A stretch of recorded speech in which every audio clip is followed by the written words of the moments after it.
Bismillahirrahmanirrahim.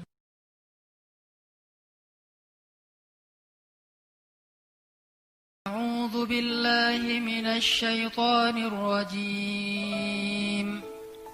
Bismillahirrahmanirrahim. Wa ma asabakum min musibatin fabima kasabat aydikum wa ya'fu 'an katsir wa ma antum bimu'jizina fil ardh wa ma lakum min dunillahi min waliyyin wala nasir. Ya, ini adalah surat Asy-Syura ayat 30 dan 31. Teman-teman yang dirahmati Allah Subhanahu wa taala, di ayat 30 Allah berfirman, "Wa ma asabakum mim musibatin fabima kasabat aydikum." Tidaklah kalian ditimpa dengan satu musibah kecuali itu karena dosa kalian sendiri. Sehingga para ulama mengatakan tidak ada satupun musibah di muka bumi ini, baik yang menimpa seseorang atau menimpa suatu kaum, kecuali penyebabnya adalah dosa. Gak ada satupun musibah, baik yang besar bahkan yang paling kecil sekalipun, terjadi atau menimpa seseorang dan suatu kaum, kecuali penyebabnya adalah dosa. Sampai para ulama bilang, kalau misalnya saya, kata ulama, melihat dosa saya itu pada diri istri saya, kecuali gak punya istri ya, ngelihatnya kepada, jangan istri orang, bahaya. Saya melihat dosa pada diri istri saya. Contohnya gimana? Kalau misalnya ada kejadian atau istrinya ngambek, ada percekcokan rumah tangga, maka mereka akan mengatakan bahwa penyebab dari percekcokan itu adalah dosa. Bisa dosa suami, bisa dosa istri, bisa dosa kedua-duanya. Yang pasti dosa aja tuh. Sehingga ketika ada masalah dengan pasangan, ulama yang ahli hikmah akan banyak bertaubat dan beristighfar. Karena tidak terjadi suatu ketidaknyamanan kecuali penyebabnya adalah dosa. Jadi kalau misalnya ngerasa ada masalah dengan orang yang kita cintai, itu pasti penyebabnya dosa, istighfar. Terus ulama juga bilang, saya kadang melihat dosa itu ada pada diri anak saya. Gimana ceritanya? Setiap kali anaknya merasa tidak mau mendengar nasihat orang tuanya, pasti orang tuanya akan mengatakan, ini mungkin karena dosa saya, astagfirullahaladzim, astagfirullahaladzim. Tidak mungkin seorang anak itu jadi keras kepala kecuali karena dosa. Bisa dosa anak, bisa dosa orang tua, bisa dosa dua-duanya. Terus mereka juga bilang, saya melihat dosa saya pada rumah saya. Jadi bagi mereka kalau atap rumah bocor, itu penyebabnya dosa. Sampai segitunya teman-teman. Atap rumah bocor, astagfirullahaladzim. Lampu mati, astagfirullahaladzim. Air nggak keluar, astagfirullahaladzim. Banyak tikus, astagfirullahaladzim. Pokoknya semua masalah yang kita alamin, sekecil apapun. Kalau buat cewek mungkin pas lagi pakai jilbab gitu, terus ketusuk jarum pentul, dikit kegores bawah sini, wah astagfirullahaladzim. Jangan-jangan saya terlalu banyak, ya, editan. Jangan-jangan saya kebanyakan editan, akhirnya Allah kasih tanda, ini tanda ngedit. Misalnya ya. Tapi kalau ngeditnya buat suami, teteh-teteh, itu hukumnya sunnah muakkadah. Sangat dianjurkan. Jadi sebelum suami pulang tuh ngedit dulu. Sensor, wah ada jerawat, pakein apa? Salon pas gitu. Jadi pas suami nanya, kenapa itu mah?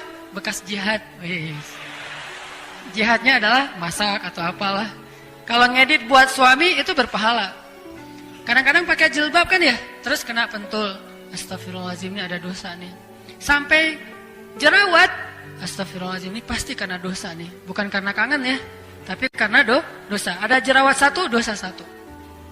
Dan ulama juga bilang, saya melihat dosa saya itu pada hewan ternak. Jadi kalau mereka lagi meras susu hewan ternaknya, mereka akan memperhatikan kalau air susunya lebih sedikit dari yang biasanya, pasti penyebabnya karena dosa. Karena para ulama itu sadar betul, dosa sangat erat hubungannya dengan kehidupan kita. Ngefek banget tuh. Sedikit kita bikin dosa, pasti akan terjadi dalam kehidupan kita sesuatu yang tidak nyaman. Wa ma asabakum min musibah, terus fabima kasabat aydikum, pasti karena dosa-dosa. Terus ada juga ulama yang bilang, kalau saya ngelihat hasil panen di kebun saya berkurang, atau buah-buahan di kebunnya itu ada yang busuk, itu pasti penyebabnya karena dosa. Kayak gitu coba. Jadi kalau pas mereka ke kebun ngelihat buah, misalnya dia nanam anggur atau nanam apel, atau kalau di kita mah jambu, kelapa, sampai pisang mungkin yang gampang lah ya, di kebun ada pisang tuh, kok pisangnya nggak bagus panen tahun ini, banyak yang misalnya dimakan ulat, atau kalau mangga asam rasanya atau apapun lah, mereka akan melihat itu sebagai wujud yang nyata dari dosa-dosa mereka. Astagfirullahaladzim, tahun ini banyak banget buah yang busuk. Astagfirullah. Jadi hitung aja tuh, buah-buahan yang ada di kebun berapa yang tidak bagus, berarti menunjukkan kurang lebih seperti itulah dosa pemilik kebun tersebut. Ini untuk muhasabah kita sendiri. Ternyata dosa itu ngaruh dalam kehidupan kita. Makanya suatu hari ya, Rasulullah lagi makan bareng dengan Abu Bakar As-Siddiq. Rasulullah itu kalau lagi sehari-hari itu kalau lagi turun wahyu, tiba-tiba Nabi jadi kayak orang yang ngelamun. Kalau lagi turun wahyu, tiba-tiba beliau diam aja sendiri. Yang lain pada rame, makan, seru-seruan, ngobrol. Nabi diam aja dan tegang gitu. Diamnya itu kayak orang ketakutan, kayak orang lagi serius banget. Dan sahabat tahu kalau Nabi udah kayak gitu nih, kayaknya lagi turun wahyu nih. Sehingga pas sudah selesai itu nanya, ya Rasulullah, turun wahyu apa kepadamu? Nabi membacakan ayat. Kayak Nabi lagi bareng dengan Aisyah di puncak musim dingin, Nabi turun wahyu. Akhirnya Nabi buka baju. Bayangin di puncak musim dingin, Nabi nggak pakai baju. Dan udah nggak pakai baju, bukannya kedinginan malah keringetan tuh. Saking beratnya wahyu ketika tuh turun, Nabi sampai keringetan. Padahal nggak pakai baju di puncak musim dingin. Di Arab itu kalau udah puncak musim dingin bisa 6 derajat atau kurang dari itu. Dingin banget. Kemarin aja pas saya umroh bulan Januari yang udah nggak terlalu dingin itu sampai 9. Kalau di Lembang rata-rata 19, ini 9 derajat. Jadi dingin banget. Dan itu udah pakai jaket yang biasa kita pakai di Bandung nggak ngaruh, harus double atau ditambah lagi gitu, berlapis-lapis. Nabi nggak pakai baju, keringetan ketika turun wahyu. Nah, suatu hari Nabi lagi duduk makan dengan Abu Bakar. Terus tiba-tiba turun ayat, فَمَنْ يَعْمَلْ مِثْقَالَ ذَرَّةٍ خَيْرًا يَرَهُ وَمَنْ يَعْمَلْ مِثْقَالَ ذَرَّةٍ شَرًّا يَرَهُ. Surat apa itu teh? Surat gempa, zalzalah. Siapa yang berbuat kebaikan mithqala dzarrah, sekecil zarrah, dia akan melihat efek dari kebaikan itu. Dan siapa yang membuat kejahatan sekecil zarrah, dia juga bakal ngelihat efek dari dosa itu. Lalu setelah wahyu turun, Nabi ngebacain ayat ini kepada sahabat. Abu Bakar lagi makan tuh. Tiba-tiba Abu Bakar berhenti makan, wajahnya pucat.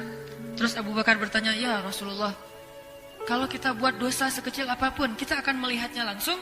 Kata Nabi, ya wahai Abu Bakar, bagaimana ngelihatnya ya Rasulullah? Kata Rasulullah, setiap kali kamu mendapatkan keburukan dalam hidupmu, itu adalah wujud dari dosa-dosa. Setiap kali kita ngalamin hari yang buruk, kejadian yang buruk, musibah yang tidak baik, maka itu pasti wujud dari dosa-dosa.